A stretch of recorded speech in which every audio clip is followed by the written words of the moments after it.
नमस्कार, मैं Uday Shankar. News bioscope में आप सबों का स्वागत है। हम आपको सीधे लिए चलते हैं पल्स अस्पताल, जहां हमारे संवाददाता शाहनवाज मौजूद है और उनके साथ साथ हमारे संवाददाता मुर्शिद भी इस वक्त ईडी कोर्ट में मौजूद है, जहां पूजा सिंघल के सीए सुमंत कुमार की पेशी हो रही है।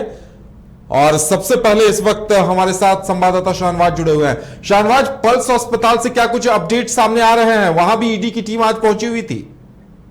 बिल्कुल, करीबन सुबह 7 बजे के करीब जो ईडी की जो दबिश है वो दूसरे दिन भी रांची के पल्स अस्पताल में पड़ी है और करीबन 8 बजे तक वो जो ईडी की टीम थी, 2 टीमों ने कम से कम 8 से 10 घंटे तक के यहाँ पर कागजातों को खंगाला और इसके बाद यहाँ से तमाम फाइल्स को, तमाम कागजात को, तमाम दस्तावेज को लेकर वो यहाँ से रवाना हो चुकी है। और इस बीच जैसी खबर आ रही है कि जो पूजा सिंघल के जो सीएस हैं, माफ करेंगे, जो सीए हैं, चार्टर्ड अकाउंटेंट है, उनकी ईडी कोर्ट में पेशी हो रही है। तो कहीं ना कहीं अब ये देखने वाली बात होगी, अगर ईडी अगर उनको अपने रिमांड पर लेती है तो क्या कुछ पूछताछ के बाद क्या कुछ जो फलाफल है वो निकलता है। लेकिन एक बात तो बिल्कुल स्पष्ट है कि दूसरे दिन जिस तरह से ईडी की दबिश पड़ी है और इसी पल्स अस्पताल में इसका सीधा संबंध जो राज्य की भारतीय प्रशासनिक सेवा के अधिकारी हैं पूजा सिंघल, जो खान सचिव भी हैं, और उनके पति जो अभिषेक झा हैं, उसका सीधा संबंध इस अस्पताल से है। और जाहिर सी बात है, जब इस अस्पताल पर कहीं ना कहीं दबिश पड़ी है तो ये सीधा सीधा कहीं बताने की कोशिश है कि ईडी को जरूर कुछ ऐसे दस्तावेज मिले हैं। यही वजह है कि दूसरे दिन भी अस्पताल में आकर उनको कहीं ना कहीं माथापच्ची करनी पड़ी है और 8 से 10 घंटे तक उनको यहाँ पर रुकना पड़ा है। हालांकि ईडी की तरफ से आधिकारिक तौर पर अब तो कोई बयान जारी नहीं किया गया है। कल ईडी के अधिकारी ने इतना जरूर कहा था कि वो लोग प्रेस रिलीज के माध्यम से तमाम चीजों को स्पष्ट करेंगे। तो अब देखने वाली बात होगी कि ईडी क्या कुछ दस्तावेज लेकर गई है, उससे क्या उनको हासिल होता है। क्योंकि दूसरे दिन अगर दस्तावेज की खंगाला गया है तो कहीं ना कहीं ईडी के पास पुख्ता सबूत मिले होंगे। यही आधार है कि आगे जो कार्रवाई है, कानूनी जो कार्रवाई होगी, इन्हीं दस्तावेज के, इन्हीं कागजातों के आधार पर होगी। लेकिन थोड़ा इंतजार जरूर करना पड़ेगा, क्योंकि जो सीए है उनको भी कहीं ना कहीं कोर्ट में पेशी हो रही है। हो सकता है उसको रिमांड पर लेकर पूछताछ की जाए, उसके बाद कहीं ना कहीं अब आगे की जो कार्रवाई है वो शुरू होगी। लेकिन एक बात तो अहम है कि क्या इस तमाम प्रक्रिया में पूजा सिंघल को क्या समन जारी किया जाएगा, उनको भी पूछताछ के लिए बुलाया जा सकता है, ये देखने वाली बात होगी। लेकिन इन तमाम चीजों को देखते हुए झारखंड में जो राजनीतिक पारा है वो बढ़ गया है। जी बिल्कुल शाहनवाज, जिस तरह से उनके सीए सुमंत कुमार को ईडी कोर्ट में पेश किया जा रहा है, बताया जा रहा है कि लगातार पूजा सिंघल से भी पूछताछ हो रही। क्या इस बारे में कोई अपडेट, कोई सूत्रों के हवाले से जानकारी मिल पा रही है क्या कि पूछताछ और इसके बाद क्या पूजा सिंघल को भी ईडी कोर्ट में पेश किया जाएगा? बिल्कुल, जैसा कि देखिए कल जिस तरह से 19 करोड़ से ज्यादा बरामदगी कुछ खुद सीए के आवाज से हुई है, उसके बाद कहीं ना कहीं सीए की तरफ से इस बयान को बहुत तवज्जो मिली है कि उन्होंने ये बताया कि ये पैसा उनका है। लेकिन सबसे अहम और जरूरी बात है कि जब एक चार्टर्ड अकाउंटेंट इस बात को कहता है कि तमाम पैसे उनके हैं, तो उनको कहीं ना कहीं इस बात का सोर्स दिखाना होगा, इस बात का सोर्स फाइल उनको बताना पड़ेगा कि ये पैसे कहाँ से आए और कहाँ जाने वाले थे। और कहाँ जाने वाले थे ये नहीं बताते हैं, लेकिन कम सोर्स तो आपको हर हाल में बताना पड़ेगा। लिहाजा कहीं ना कहीं ईडी के अधिकारी इस बात को लेकर दबिश डाल रहे हैं। यही वजह है कि कहीं ना कहीं ईडी के अधिकारियों को ये लगता है और वित्त विभाग के अधिकारियों को ये लगता है कि सीए को अगर आप पूछताछ के लिए बुलाया जाता है, सीए को रिमांड में लेकर पूछताछ की जाती है, तो बहुत सारी गुत्थियां हैं वो सुलझ सकती हैं। और चूंकि सीए जो है न सिर्फ पूजा सिंघल के बल्कि उनके पति अभिषेक झा के बेहद करीबी हैं, लिहाजा दोनों के जो फाइलों को खंगालने में सीए की महत्वपूर्ण भूमिका हो सकती है। यही वजह है कि सबसे पहले से जो ईडी ने सीए को उठाया है, उनको कहीं ना कहीं अपने रिमांड में लेने की कोशिश की जा रही है, उनसे पूछताछ की भी पूरी संभावना है। उसके बाद कहीं ना कहीं अभिषेक झा की बात करें या फिर पूजा सिंघल की बात करें, इन तमाम जो राजदार हैं उनके राज को जानने के लिए ईडी हर मुमकिन कोशिश करेगा। लेकिन फिलहाल 2 दिनों तक लगातार जो ईडी की दबिश पड़ी है, खासकर इसी रांची के इसी पल्स अस्पताल में जो दबिश पड़ी है, उससे कहीं ना कहीं ये बात स्पष्ट हो गया है कि जो इनपुट से लेकर के ईडी रांची पहुंची थी, झारखंड पहुंची थी, उस इनपुट्स में, उस इंफॉर्मेशन में बहुत दम था, उसमें कहीं ना कहीं आधार था। यही वजह है कि ईडी को ऐसा लगा कि दूसरे दिन भी इस अस्पताल की जांच होनी चाहिए, देखरेख होनी चाहिए, कागजातों को खंगाला जाना चाहिए। अब देखने वाली बात है कि उन कागजातों में से क्या कुछ महत्वपूर्ण निकल कर आता है, क्या बेनामी संपत्तियों को पता चलता है, क्या कुछ प्रॉपर्टी का पता चल पाता है, ये देखने वाली बात हो गवर्नमेंट स्टेज में है। लिहाजा बहुत कुछ है। जी शाहनवाज, पल्स अस्पताल में भी 36 घंटे तक ईडी की कार्रवाई चली है। ईडी के अधिकारियों ने कहा था कि पूरा ब्यौरा मीडिया के सामने रखा जाएगा। लगता है अभी तक पूरे डाटा कलेक्शन का काम नहीं हो पाया है, उसी का इंतजार हो रहा है। बिल्कुल कल सुबह 6 बजे से लेकर के आज करीबन 8 बजे रात तक के जो लगातार ईडी ने इस अस्पताल में दबिश डाली है, उसके बाद कहीं ना कहीं ये महत्वपूर्ण हो गया है कि आखिर ईडी के हाथ में ऐसा क्या कुछ लगा है जो प्रेस को सामने बताने में वो गुरेज कर रही है, तो कहीं कहीं कतरा रही है। जाहिर सी बात है, जब भी आप केंद्रीय जांच एजेंसियों से बात करते हैं तो वो प्रॉपर चैनल में बात करते हैं, प्रॉपर फॉर्मेट में बात करते हैं। तमाम डेटा को इकट्ठा करने के बाद हमें ये उम्मीद है कि कहीं ना कहीं प्रेस रिलीज जारी किया जाएगा, प्रेस विज्ञप्ति दी जाएगी और कहीं ना कहीं ईडी की तरफ से यह बयान जरूर दिया जाएगा कि उनको 2 दिन की इस कार्रवाई में क्या कुछ हाथ लगा है। एक बार तस्वीरें आपको दिखा देना चाहते हैं पल्स अस्पताल के, हमारे कैमरा पर्सन आपको तस्वीरें दिखाएंगे कि इसी पल्स अस्पताल को लेकर के तमाम जो गहमा गहमी है, भले ही यहाँ पर आपको अभी सन्नाटा पसरा हुआ नजर आ रहा होगा, लेकिन दिन में जो गहमा गहमी थी और कई जो पत्रकारों की यहाँ से जो गार्ड्स हैं, सुरक्षा कर्मी हैं, मैनेजर्स हैं, उनके साथ बहस मुबहसा भी हुआ। कहीं ना कहीं वो इरिटेशन कर रहे थे कि क्यों बार बार उनको कैमरे में लिया जा रहा है। खैर वह अलग विषय है, लेकिन जिस तरह से 2 दिनों तक लगातार इसी पल्स अस्पताल में छापेमारी हुई है, अब उसके बाद देखना है ये है कि ईडी के हाथ क्या कुछ दस्तावेज लगे हैं और उन दस्तावेज के आधार पर जो ये बताया जा रहा है कि मनरेगा में बड़े पैमाने पर घोटाला हुआ है उस दौरान जब पूजा सिंघल तत्कालीन उपायुक्त थी। तो अब देखने वाली बात ये होगी कि क्या सिर्फ पूजा सिंघल ही उसकी जद में आती हैं या कुछ और जो अधिकारी हैं वो उसकी जद में आते हैं। जैसा कि आज झामुमो की तरफ से भी ये बताया गया है कि सिर्फ मनरेगा घोटाले को पूजा सिंघल तक सीमित करना मुनासिब नहीं है। उन्होंने झामुमो के जो केंद्रीय महासचिव हैं सुप्रियो भट्टाचार्य और झामुमो के जो विधायक हैं गिरिडीह से सुदीप कुमार सोनू ने स्पष्ट तौर पर कहा है कि इस जांच के दायरे में उन्होंने आग्रह किया है ईडी से, इन्फोर्समेंट डायरेक्टोरेट से, कि इस जांच के दायरे में पूर्व मुख्यमंत्री रघुवर दास और पूर्व जो मुख्य सचिव हैं राजबाला वर्मा, उनको भी इस दायरे में लिया जाना चाहिए ताकि स्पष्टता हो सके कि आखिर क्यों पूर्ववर्ती रघुवर दास की सरकार में इसी पूजा सिंघल को उसी घोटाले का आरोप में उनको क्लीन चिट दी जाती है और वही आज पूजा सिंघल जब हेमंत सरकार में खान सचिव हैं, विभागीय सचिव हैं, तो आज वो जब ये कहीं ना कहीं कथित रूप से इसमें शामिल होती हैं, अभी तक ये जो सामने आ रहा है उसमें क्यों बीजेपी इसको कहीं ना कहीं घेरे में लेने की कोशिश कर रही है। तो ये आरोप प्रत्यारोप का बात हुई, लेकिन एक बात तो स्पष्ट है कि कहीं ना कहीं आने वाले दिनों में पूजा सिंघल या उनके पति को भारी मुश्किलों का सामना करना पड़ेगा। जी बिल्कुल शाहनवाज, इसके साथ ही जैसा कि आप बता रहे हैं कि ये एक सियासी मुद्दा भी बन चुका है और ये मामला अब तूल पकड़ता दिखाई दे रहा है, एक दूसरे पर आरोप प्रत्यारोप का दौर भी इसे लेकर शुरू हो चुका है।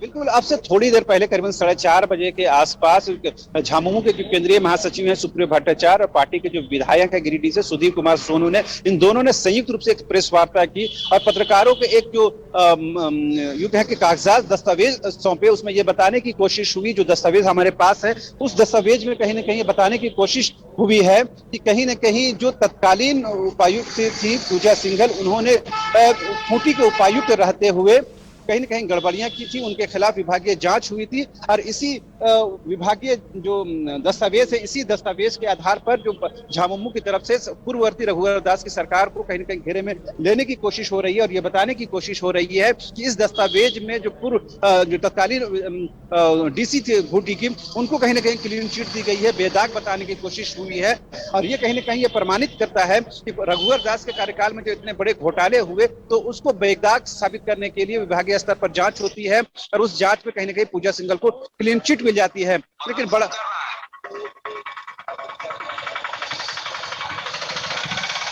धन्यवाद आप, हम आपके पास फिर लौटेंगे। हमारे साथ मुर्शिद भी बने हुए हैं, वो ईडी कोर्ट में मौजूद है इस वक्त और लगातार हम आपको पल्स अस्पताल की तस्वीरें दिखा रहे थे कि किस तरह से पल्स अस्पताल में 36 घंटों के बाद ईडी का ऑपरेशन खत्म हुआ है। बताया जा रहा है कि वहां से बहुत सारे फाइलें और कागजात भी ईडी की टीम अपने साथ ले गई है और पूजा सिंघल के जो सीए हैं सुमंत कुमार, उन्हें ईडी की कोर्ट में पेश किया जा रहा है, उनकी पेशी हो रही है। ईडी की टीम संभवतः उन्हें रिमांड पर लेगी, पूछताछ करेगी, उसके बाद उन्हें जेल भेजने की कार्रवाई आरंभ करेगी। बताया जा रहा है कि अगर रिमांड नहीं मिलने की स्थिति में सुमंत कुमार को सीधे होटवार जेल भी भेजा जा सकता है। तो हम आपको बता दें कि लगातार दूसरे दिन ईडी एक्शन में दिखाई दे रही है और पैसों की बरामदगी के बाद लगभग बताया जा रहा है कि अरबों रुपए की चल अचल संपत्ति के कागजात भी मिले हैं। हम आपको बता दें कि देश के 5 राज्यों में 20 ठिकानों पर ईडी ने एक साथ दबिश दी थी और इस कार्रवाई को एक बड़ी कार्रवाई माना जा रहा है और इसी के साथ ही झारखंड में सियासी तौर पर आरोप प्रत्यारोप का दौर भी शुरू हो गया है। और एक बार फिर से जुड़ेंगे हम अपने संवाददाता शाहनवाज के साथ। शाहनवाज, जिस तरह से ईडी ने यह कहा था कि पूरा ब्यौरा इकट्ठा हो जाने के बाद उसे मीडिया के जरिए लोगों के सामने पेश कर दिया जाएगा। तो हालांकि उसमें देर है, लेकिन लगता है कि जिस तरह से सुमन कुमार को ईडी कोर्ट में पेश किया गया है, तो ईडी कोशिश करेगी कि सुमन कुमार को रिमांड पर लिया जाए ताकि और भी लंबी चौड़ी पूछताछ हो सके। बिल्कुल, देखिए जो तमाम जो घोटाले या जो आरोप प्रत्यारोप हुए हैं उसमें केंद्र बिंदु में जो सबसे बड़ी सफलता जो अभी तक ईडी को मिली है वो सीए के रूप में सुमन कुमार मिले हैं, और उनके आवास में करोड़ों रुपए की बरामदगी ये बताता है कि कहीं न कहीं वो बहुत बड़े राजदार हैं, और उस राज को निकालना ईडी के लिए सबसे बड़ी टेढ़ी खीर के साबित हो रही है। लिहाजा बिना रिमांड में लिए हुए ये बात साबित नहीं हो सकती है कि आखिर अंदर खाने क्या कुछ हुआ है, ये किसका पैसा है, इसका सोर्स कौन क्या है। पूजा सिंघल उनके पति की क्या संलिप्तता है, ये पैसे से सीधा उनका संबंध है या अप्रत्यक्ष रूप से संबंध है, या क्या कोई बेनामी संपत्ति झारखंड या झारखंड के बाहर है, क्या दस्तावेज हैं, उसके बारे में क्या कुछ जानकारी है। यह चूंकि एक सीए के तौर पर तमाम चीजों की जानकारी उनको जरूर होगी। अब ये देखने वाली बात होगी कि ईडी उस बात को कैसे निकाल पाती है, उसके लिए रिमांड पर लेना बेहद जरूरी है। लिहाजा हर मुमकिन इस बात की कोशिश होगी कि ईडी उसको रिमांड पर ले। और आज दूसरे दिन जिस तरह शाहनवाज, आपको रोकना चाहेंगे, इस वक्त हमारे साथ हमारे संवाददाता मदन भी जुड़े हुए हैं। मदन, आप इस वक्त कहां मौजूद हैं और क्या कुछ अपडेट सामने आ रहे हैं? जी बिल्कुल, देखिए इस वक्त हम मौजूद हैं होटवार जेल के बाहर, और जिस तरह से पूजा सिंघल के सीए को ईडी ने गिरफ्तार किया है और उसके बाद मेडिकल चेकअप के लिए सदर अस्पताल ले जाया गया, और उसके बाद अब कोर्ट में उनकी पेशी हो रही है। तो इसके बाद अब संभावना जताई जा रही है कि उन्हें सीधे होटवार जेल ही लाया जाएगा। हालांकि अभी फिलहाल जब कोर्ट में पेशी होगी तो उस समय ये देखना होगा कि उन्हें न्यायिक हिरासत में भेजा जाता है या फिर सीधे जेल भेज दिया जाता है। फिलहाल जो मेडिकल जांच की गई उसके बाद कोर्ट में पेशी के लिए ले जाया गया है। तो ये तस्वीर आप देख रहे हैं होटवार जेल के बाहर की। अब ये संभावना जताई जा रही है कि उन्हें सीधे यहाँ पर लाया जा सकता है। तैयारियां भी पूरी है, कई जो जवान।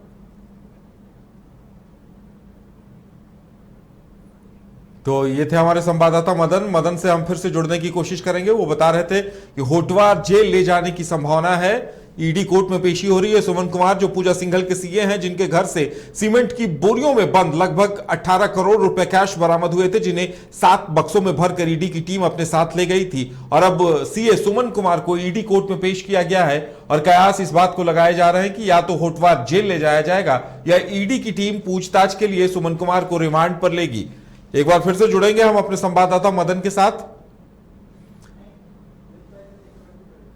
तो लगता है कि संपर्क नहीं हो पाया है। तो होटवार जेल की तस्वीरें हम आपको दिखा रहे थे और हमारे संवाददाता शाहनवाज पल्स अस्पताल के बाहर मौजूद है, जहां दूसरे दिन भी लगातार ईडी का एक्शन दिखा है, ईडी की कार्रवाई चली है। 36 घंटों तक ईडी की टीम वहां बनी हुई थी। बताया जा रहा है कि एक दिन पहले छापे के बाद ईडी ने बहुत सारी चीजों को सील कर दिया था, कुछ कमरों को, दफ्तरों को भी सील किया था, जिन्हें ईडी की टीम दोबारा पल्स अस्पताल पहुंची और उसके बाद जाकर वहां दूसरे दिन भी पड़ताल चली है।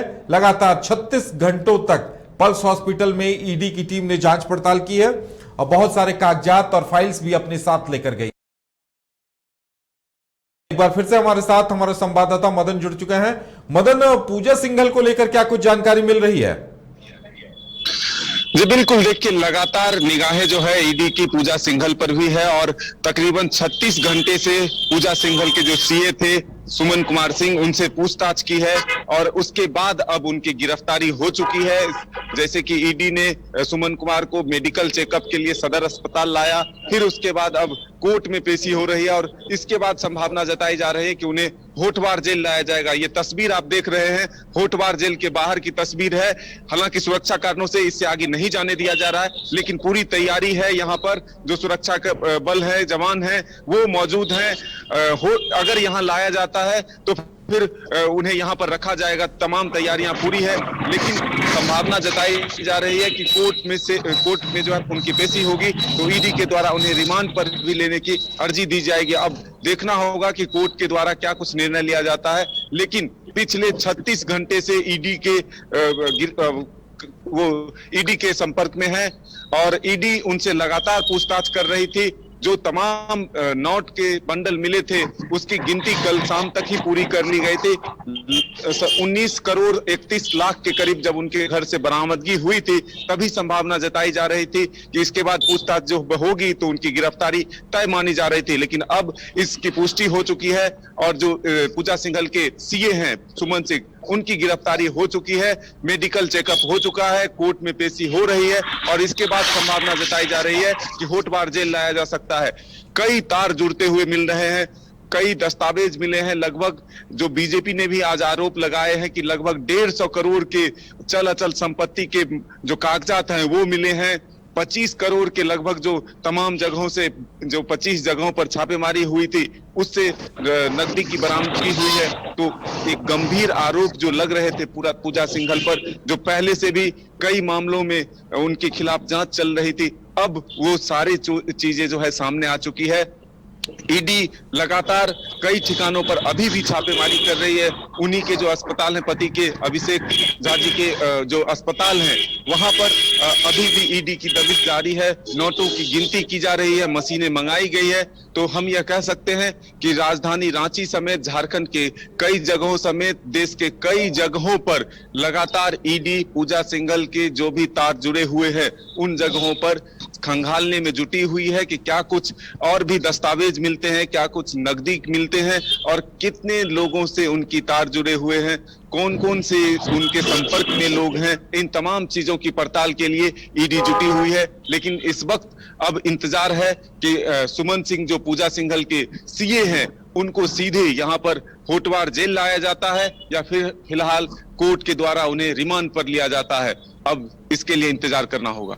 बिल्कुल मदन, इसके साथ साथ ये पूरा मसला, पूजा सिंघल का मसला सियासी तूल भी पकड़ता नजर आ रहा है। एक दूसरे पर जमकर आरोप प्रत्यारोप का दौर भी चल रहा है। जी बिल्कुल, कौन सच्चा कौन झूठा, कौन दोषी कौन निर्दोष, इन तमाम चीजों के जो आरोप प्रत्यारोप के दौर हैं वो लगातार जारी है। बीजेपी और जेएमएम पूरी तरह से आमने सामने हो चुकी है।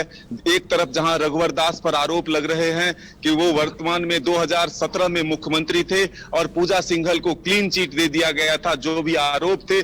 ऐसे में अब बीजेपी को जेएमएम एक तरफ से घेर रही है, वहीं बीजेपी का आरोप मुख्यमंत्री के इस बयान पर है कि ईडी ने अगर पूजा सिंघल के खिलाफ कार्रवाई की है तो ये गिदर भभकी है और इससे हम नहीं डर सकते हैं। दीपक प्रकाश ने भी मोर्चा खोलते हुए कहा कि सरकार और मुख्यमंत्री ऐसे दागी अधिकारियों को संरक्षण दे रही है, भ्रष्टाचारियों को संरक्षण दे रहे हैं। तो अब जो लगातार एक दूसरे पर आरोप प्रत्यारोप का दौर जारी है, तो ऐसे में हम कह सकते हैं कि इस पूजा सिंघल के मामले में पक्ष और विपक्ष दोनों एक दूसरे पर हमलावर है। अब देखना होगा कि आखिर जो तार जुड़ते हैं, बीजेपी के नेता ये भी कह रहे हैं कि क्योंकि खनिज मंत्री मुख्यमंत्री हेमंत सोरेन खुद है, खनिज सचिव जो है वो पूजा सिंघल है, तो ऐसे में किनके संरक्षण में जो गड़बड़ियां हुई है वो किसके संरक्षण में हुई, इसलिए जांच के दायरे ईडी बढ़ाए, पूरे मामले की जांच सीबीआई करे। तो अब देखना होगा कि आखिर ईडी किस तरह से आगे बढ़ती है,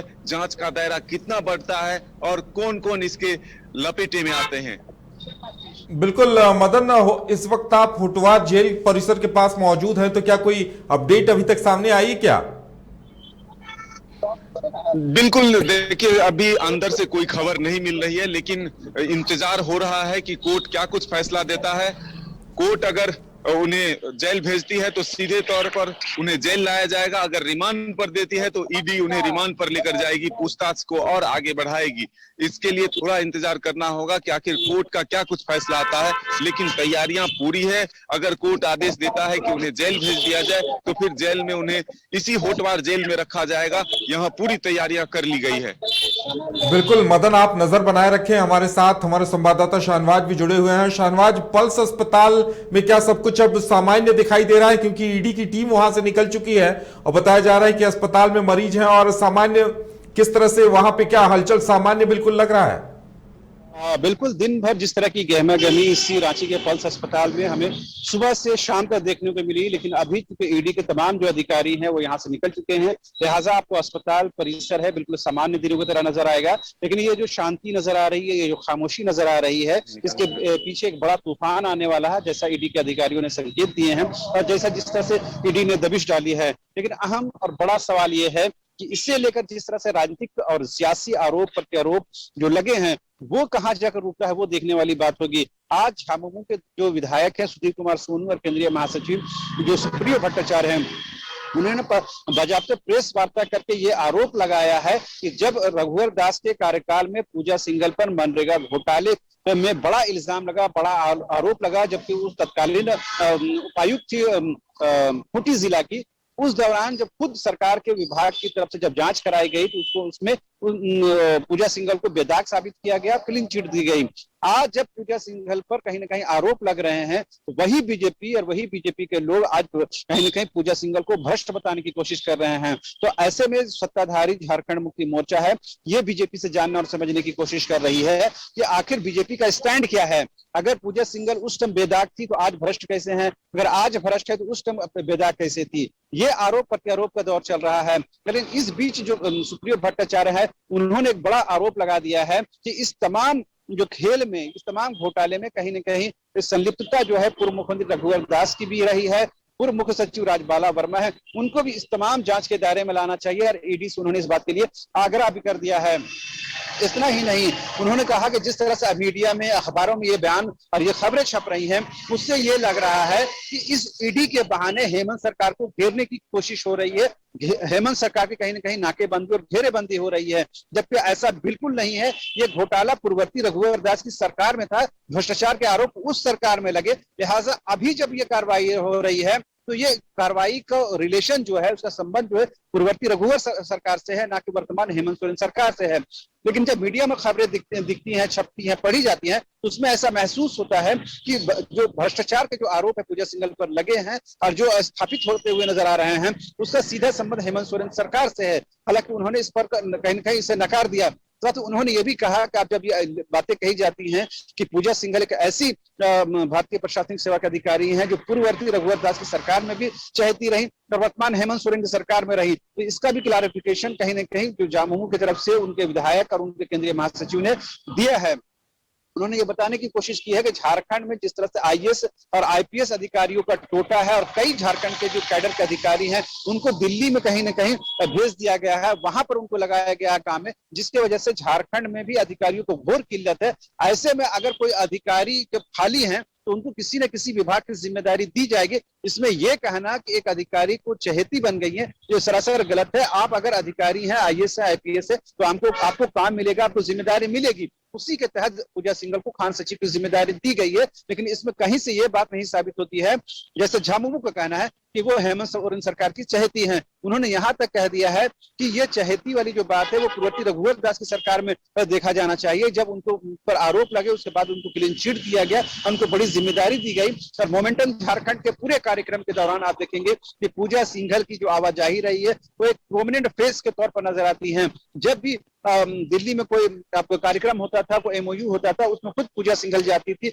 और कहीं ना कहीं उनकी अग्रणी भूमिका होती थी। तो आज पूजा सिंघल पर यह आरोप बीजेपी क्यों लगा रही है कि वो भ्रष्ट अधिकारी है, जब पर उन पर आरोप जो है पूर्ववर्ती रघुवर दास की सरकार में लगा था। आज उसी आरोप की बुनियाद पर ईडी कार्रवाई कर रही है, लिहाजा ईडी के कार्रवाई का झामुमो स्वागत करती है, सरकार स्वागत करती है, लेकिन इसके दायरे को बढ़ाने की जरूरत है और पूर्ववर्ती रघुवर दास के साथ ही पूर्व जो सीएस है राजबाला वर्मा, उनको भी शामिल करने की जरूरत है। जी, कि उनके 20 ठिकानों से और लगभग 150 करोड़ की चल अचल संपत्तियों का पता चला है। ईडी ने कहा है कि जो कुछ भी बरामद किया गया है उसका ब्यौरा जल्द ही मीडिया के सामने रखा जाएगा। तो लोगों को इंतजार है इस बात का कि आखिर क्या कुछ सामने आता है, क्योंकि भ्रष्टाचार की जिस तरह से बातें अब तक हो रही थी वो यहां प्रमाणित होता हुआ दिखाई दे रहा है और एक बड़ी रकम की बरामदगी हुई है। और एक बार फिर से हम जुड़ेंगे अपने संवाददाता मदन से, जो इस वक्त होटवार जेल के बाहर हैं। मदन, क्या कुछ अपडेट्स मिल पा रहे हैं वहां से? बिल्कुल, फिलहाल इंतजार कोर्ट के फैसले पर हो रहा है। कोर्ट क्या कुछ निर्णय देती है, उन्हें जेल भेज दिया जाता है या फिर पुलिस ईडी के द्वारा अगर रिमांड की मांग की जाती है तो उन्हें रिमांड पर भेजा जाता है। इसके लिए थोड़ा हम लोग इंतजार कर रहे हैं कोर्ट के निर्णय का।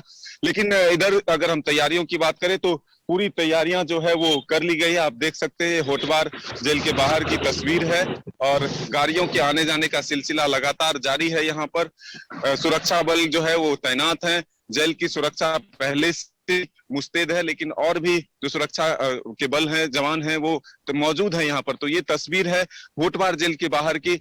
अगर कोर्ट का यह फैसला होता है कि उन्हें सीधे जेल भेज दिया जाए तो फिर होटवार जेल में ही उनको रखा जाएगा, और अगर ईडी के तरफ से रिमांड की मांग की जाती है, अगर न्यायिक हिरासत में उन्हें भेजना है तो फिर फिलहाल वहीं से उन्हें न्यायिक हिरासत में भेज दिया जाएगा। तो फिलहाल कोर्ट के फैसले का इंतजार है। लेकिन जिस तरह से लगातार ईडी 36 घंटे से जो पूजा सिंघल के सीए हैं सुमन कुमार, उनसे पूछताछ की है, उसके बाद जो मेडिकल जांच के लिए उन्हें लेकर के सदर अस्पताल ले गई ईडी की टीम, और फिर वहां से अब कोर्ट ले गई है, तो इससे माना जा रहा है कि पहले रिमांड की कोशिश की जाएगी। अगर कोर्ट के द्वारा रिमांड अभी फिलहाल नहीं दिया जाता है तो सीधे उन्हें जेल भेजा जाएगा। चलिए मदन, आप नजर बनाए रखें, हम आपसे आगे भी अपडेट लेते रहेंगे। तो हर किसी की नजर इस बात पर है कि ईडी कोर्ट में उनके सीएस पूजा सिंघल के सीएस सुमन कुमार को पेश किया गया है, उन्हें होटवार जेल ले जाया जाता है, फिर ईडी पूछताछ के लिए अपने रिमांड में लेती है। फिलहाल हमारे साथ इतना ही, मुझे दीजिए इजाजत और आप देखते रहिए न्यूज़ बाय स्कोप। नमस्कार।